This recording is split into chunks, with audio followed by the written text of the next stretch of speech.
Hi, we'd like to welcome you to Veterans Issues this Thursday night. It's March the 14th. We're here once a month. This is the United States Veterans Art Program with my special co-host and cohort here, Lt Colonel Lucila Ibarra. Good to have you here. Thank you. Thank you for having me. Oh yes, we've been hanging here every month for the last 5 months, I think. I'm going to tell you a little bit about the organization that I represent and is the reason why I know Lucy. We are the United States Veterans Art Program, and we represent the Veterans Arts. We do a lot of donations to VA hospitals and recreation therapy. We also do a lot of other things that you can see if you go to our website, www.usvap. One of the things that we're going to do is on Monday we're going to be performing at Jesse Brown VA in the afternoon if you'd like to come by. And, well, I know Lucy is not going to be there, but we'll be doing a show upstairs in the auditorium at 1 p.m. You can go to our website and see what else we do. We've been all through the country supporting recreation therapy, art therapy, music therapy within veterans and administration facilities. We are here tonight, though, with a different sort of mission. I know Lucy from the Lovell VA up in North Chicago.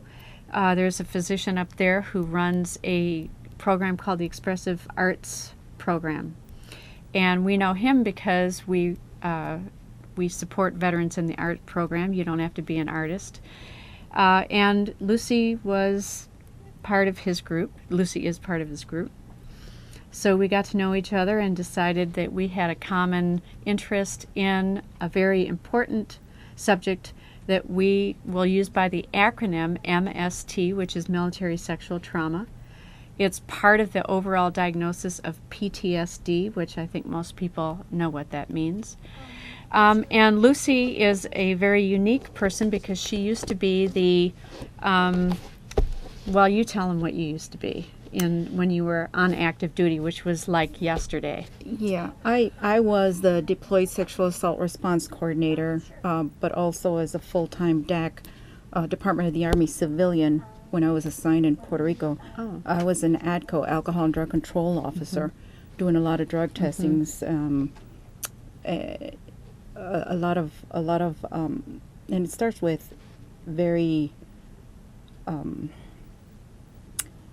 behavior that we typically don't really look into, and so I think we do need to look into things like that. Yeah.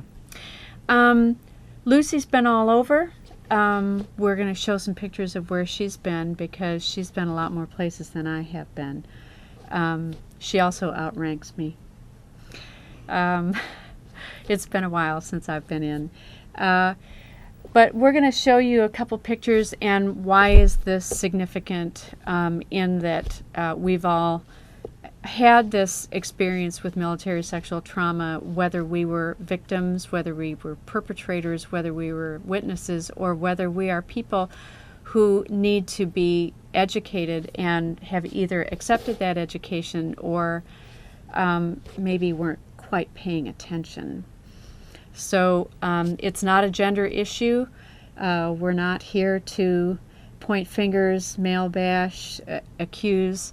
We're here because we're veterans. We're interested in seeing people of all spectrums of the human population be able to contribute without fear, without feeling the limitations of any sort of harassment or any sort of assault, any sort of fear of being who they are.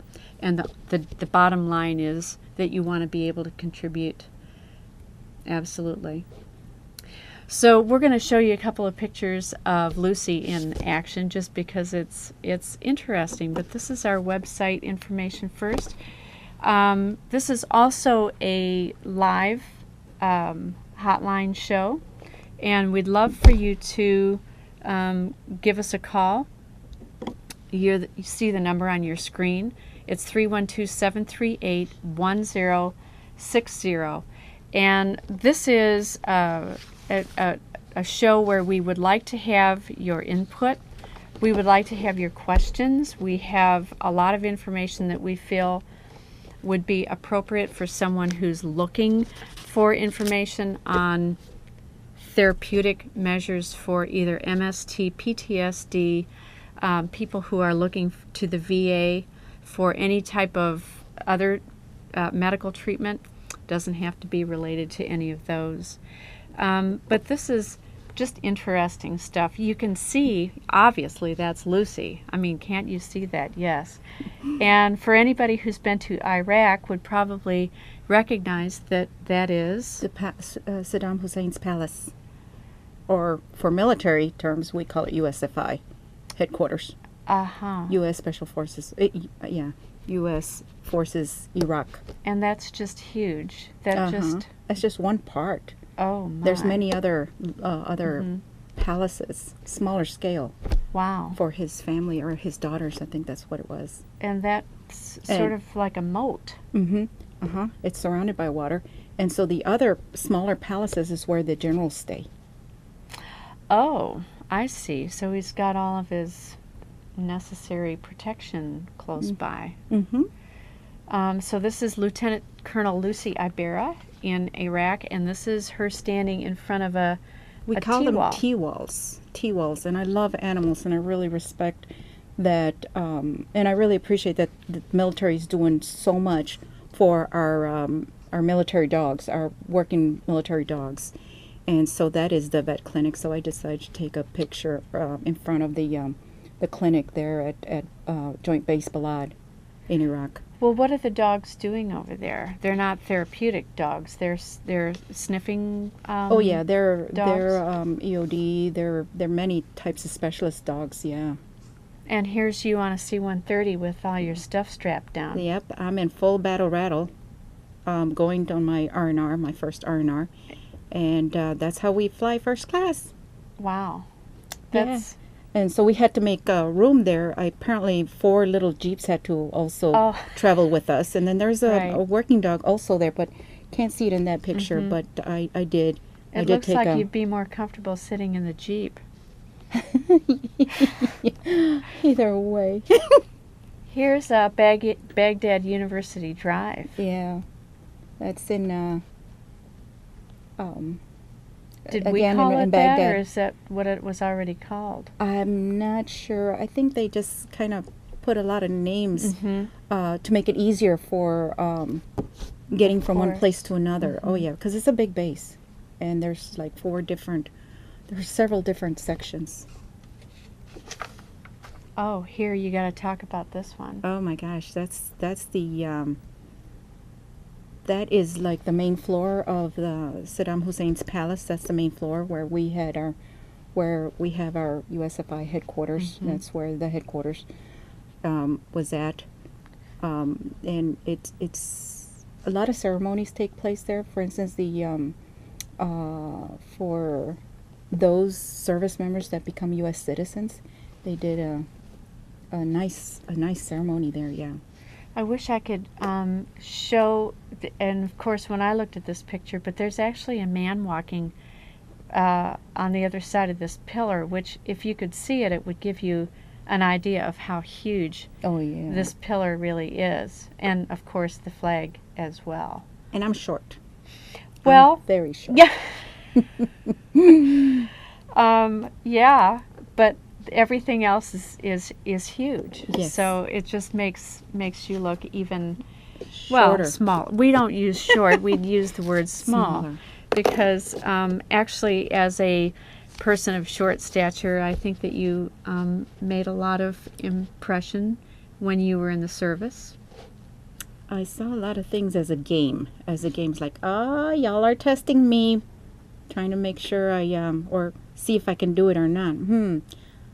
I'm going to do it. I'm going to do it because I know y'all are testing me.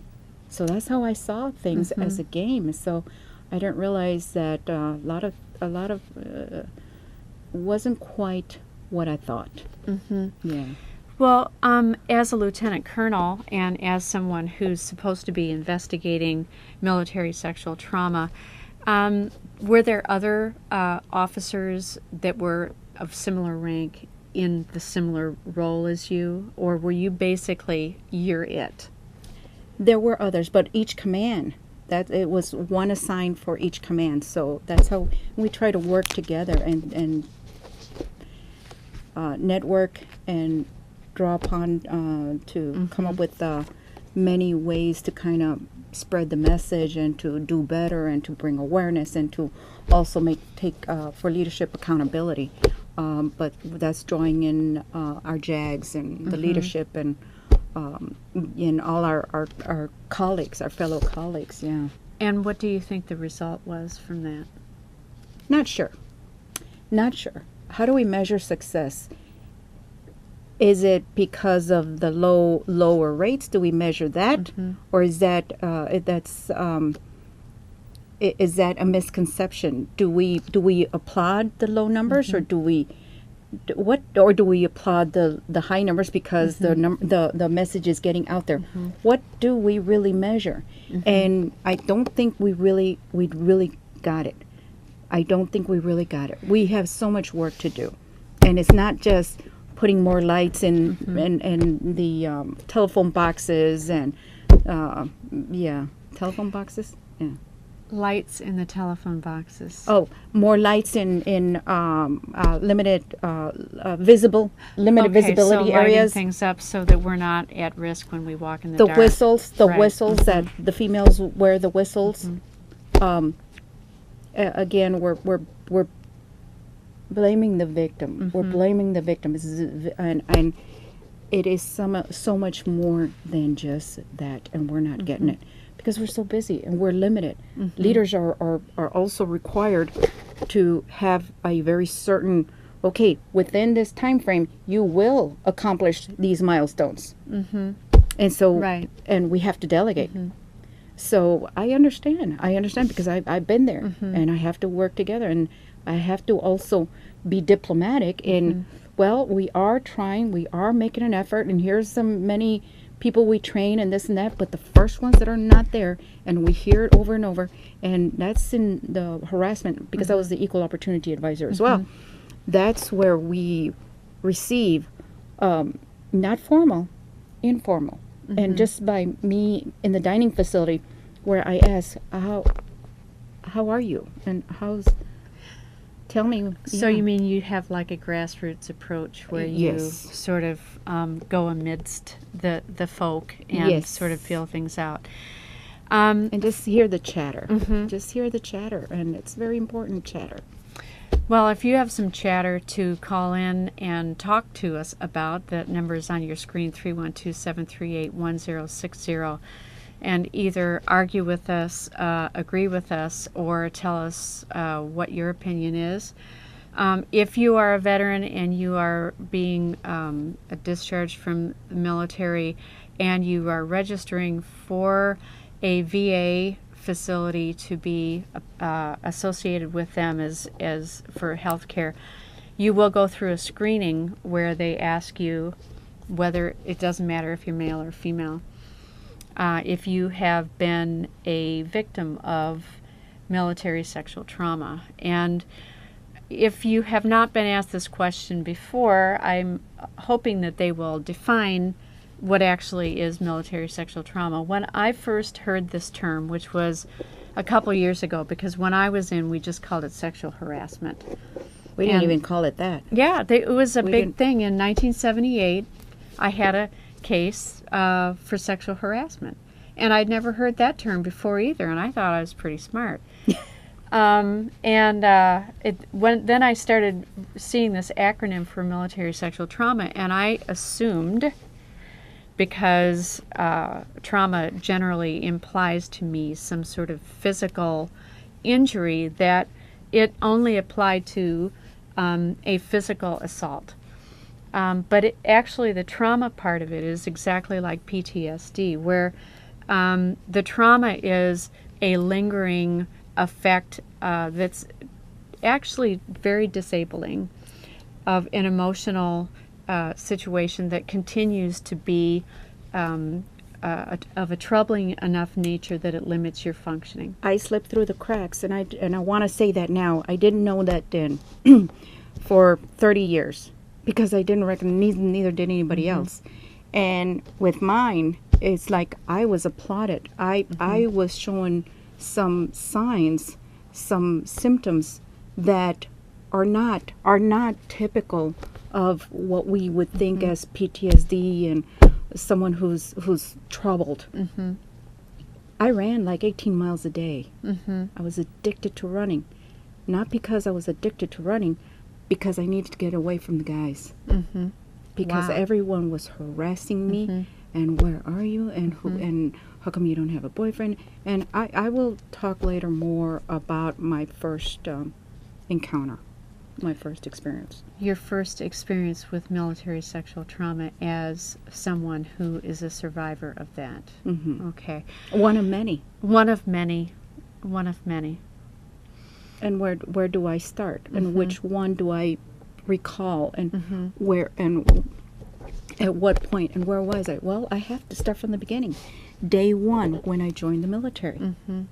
In my culture, we don't talk about this, or we didn't understand this. So that's why I'm bringing this out, so that everyone is really aware, or really aware of the culture, and really understands when they're getting into the military, joining the military.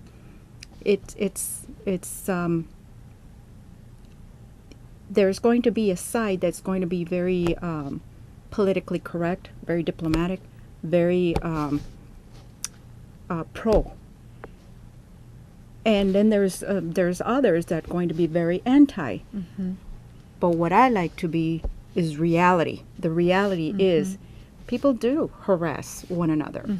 Our leaders do test us. And suck it up and drive on and Deal with no it. pain, no gain. Right. So, Right. And be nice. yeah. Be nice. Turn the other cheek. All that stuff. Yeah. So, not only be nice, but feel no pain. Yeah. Feel Well, no pain. and as you just said, that the image of strength is to be able to tolerate something sort of in a silent, nonviolent resistance, which might work with a crowd of people, but when you're one-on-one, the silent response to insults and or really unprofessional, inappropriate behavior is not going to create a better world for anyone. But yet we're made to think that not responding angrily or not reporting it is a sign of strength because you're just sort of dealing with it. And again, if you're watching this and you're at home and you've had similar circumstances, please give us a call and you'll see the number on your screen. But Lucy, you have been in the military for a long time. And someone might say to you, well, you know, you seem to thrive. Or if you didn't like it, why didn't you leave? Why didn't you vote with your feet? And on the other hand, you thrived and you succeeded, and you appeared to be a person who kind of had it all. I mean, you went up the ranks, and you know it's not a little deal to be a lieutenant colonel. But flip side, what's the flip side? The flip side is that I directed or maybe I masked my behavior with what the Army says, that we have to run, we have to work so hard, and we have to volunteer for this. As officers, we're the last ones to eat.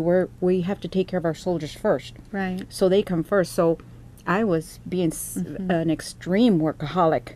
And I was applauded. And I was, wow, that's great. Do more. Kind of masochistic a little bit. Like really hurting yourself for the good of the image of strength. A little bit. And yet I developed an eating disorder. Right. And running was part of your eating disorder. And I didn't know that. I didn't know that because it was applauded. So we're applauded for losing weight and for beating others for going faster. Right. And so I would be able to. I was so disciplined that it was a way to test myself and do more and last longer and endure. And it was a cover up for what had been done to you. I didn't want anybody to get near me. I felt really gross. I felt my skin. I was full of blisters, and I would tell people. I would tell her, stay away from me because I don't know what I got, and it wouldn't help. And it seems like the opposite would happen. And I go, no, but I'm really funky. I'm gross. I smell. So that was how you did a boundary and so thing. I just kept running. I just kept running, thinking that's going to work. And I looked so much like a boy. I was basically having heart attacks or heart strokes because I had no muscle to burn. Oh, right. Okay. I wasn't eating. I couldn't go to the dining facility with all males. Right. And if you're a woman and you have a hard time eating in front of men, join the crowd. This is hundreds. And then picture it as you're the only one, and there's hundreds of men there. Men don't really know that we're really self-conscious about eating in front of them. That's like our really, really bad secret. Even in the good situation, we feel like that. So you can imagine what it's like when you're being viewed as an object of interest, and then you're eating, and you're the only one. Well, when I was in Panama, what happened was what happened there was that they could not fathom me being in the military. This is 1981. They could not fathom me being in the military. I was in a unit. Back then, it was called School of the Americas, which was all these Latin American soldiers. Right. And so it was, again, I was breaking culture. I'm not supposed to be in the military, not for Latin America. Right. Ooh, ouch. Oh, yeah. Well, let me show you, the audience, a photograph of one of the instruction manuals. Here, we had this on last month. This is an actual Prevention Maintenance Monthly magazine that is distributed to teach people. We have the world's best equipment. Take care of it. And this woman back here is saying the life of your tires, friend Joe, depends on inflation. You know, if you ignore that, they'll be too round or flat, and sometimes too cost you your dough. And so he's underneath the tank, and they're being the example of tires being overinflated or underinflated.